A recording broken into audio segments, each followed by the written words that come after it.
Hey, what's going on, knife nerds? I have the Kizer Dogfish here, designed by Caleb Waldman.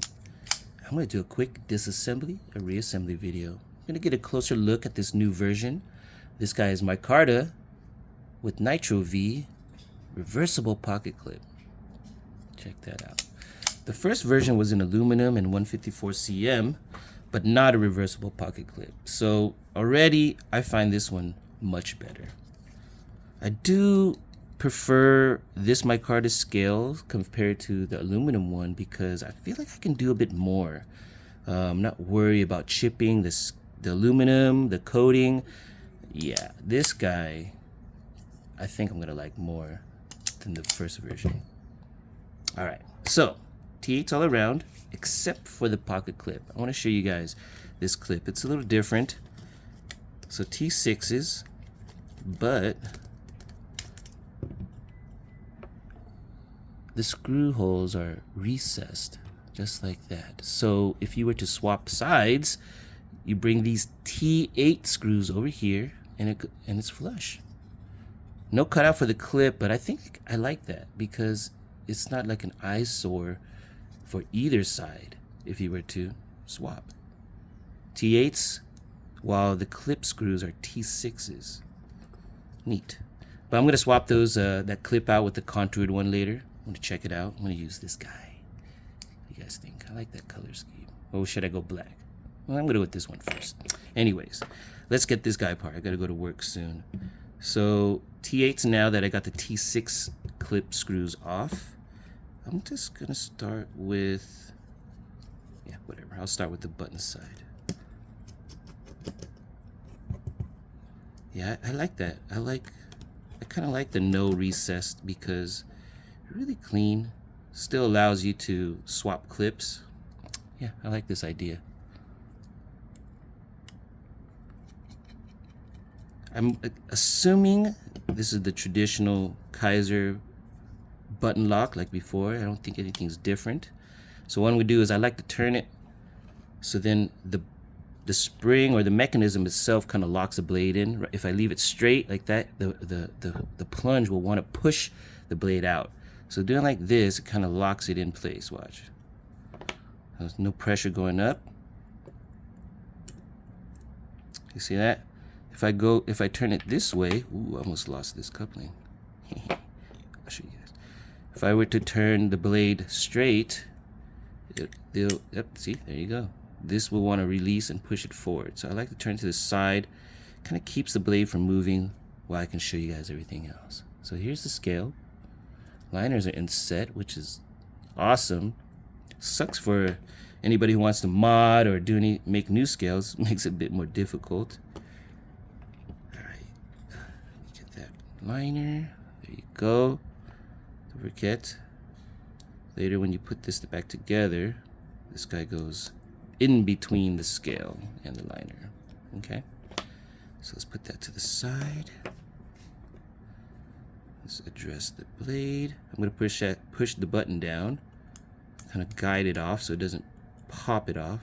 That spring right there. There it is. Oh, get back your screw or spring. All right. So there's how this mechanism works. Pretty cool. All right. Show you the rest of it, then we can get it back together. This thing is pretty simple. Got the back spacer, bam, yeah. And what's cool about this model is it's a D-shaped pivot for both sides. So that means that I can kind of take off one side independent of the other. It won't, yeah. I guess this is easier for maintenance. I don't know how else to explain it. But there you go. Let me show you guys. D-shaped on both ends. Oh, get over here. Every time I say I gotta go to work. D-shaped on both ends. So that means I can take the scale off and do whatever I need to do independent of each side. Bam. Let's get that organized. Hey, that's it. Nothing to it. All right, let's get it back together. Boom. I'm going to start with, I guess I'll start with the clip side since I opened it from the button side. So I'm going to start with the pivot, D-shaped. This thing will line itself up, so you don't really have to worry about both sides or, you know, turning it like the other knives. One side has a D shape while the other one's just round, and so you kind of have to turn it and reposition it just so then it matches. Good thing about double D pivot is that you don't have to worry about that. It's already in position. Okay, let's get this together. Enough rambling. Bam. Stop pin. You know what? I think maybe I should get the spacer in.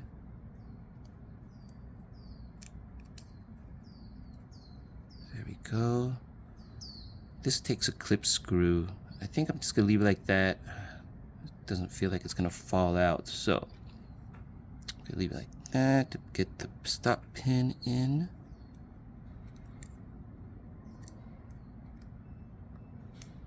Boom. Let's make sure this pin sets. Alright, good. So it's a little loose, a little annoying while I'm putting it together. Maybe I should put a screw in there to keep it down.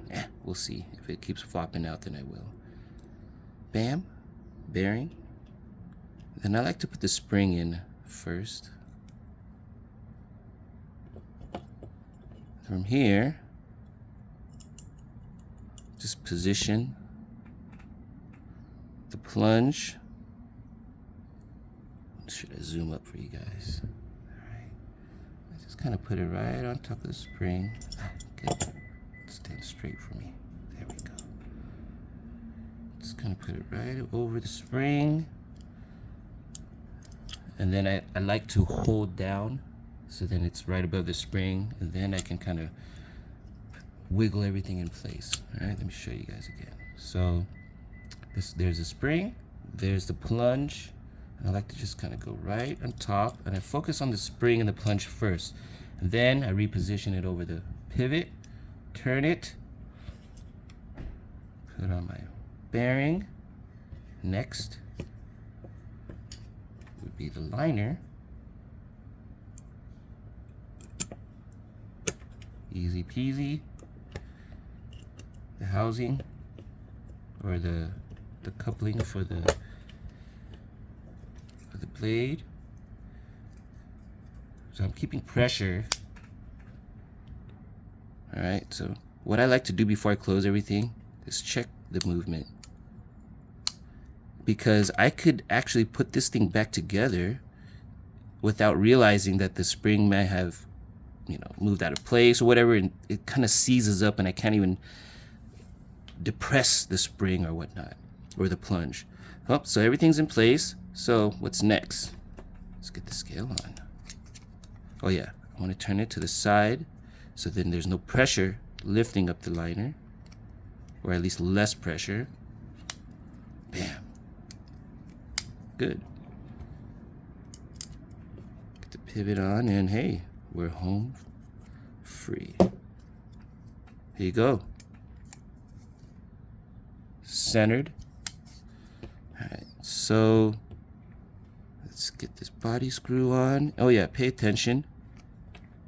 One's longer than the other. So the back hole is long because it needs to go into the barrel spacer, the standoff. While this second screw is shorter because you don't want it to be in the path of the blade. So this hole actually goes all the way through, if you guys can see. See that? So that's why they need a short screw so it doesn't hit the blade. Alright, let's put the clip on. Let's get rid of this guy. So sometimes the contoured clip doesn't match or feel as good as the regular stock, or maybe another one. but I think this one should work just fine. Oh yeah, T6s. I mean, just make them T8s. Why not? It's probably just a billion T6 screws sitting around. All right, there you go. I like it. I think this matches. What do you guys think? Yeah, this contour clip works well. I don't think it needs it, but why not? If you have one, use it. Oh yeah, let's check that. Do I need to back out anything? There.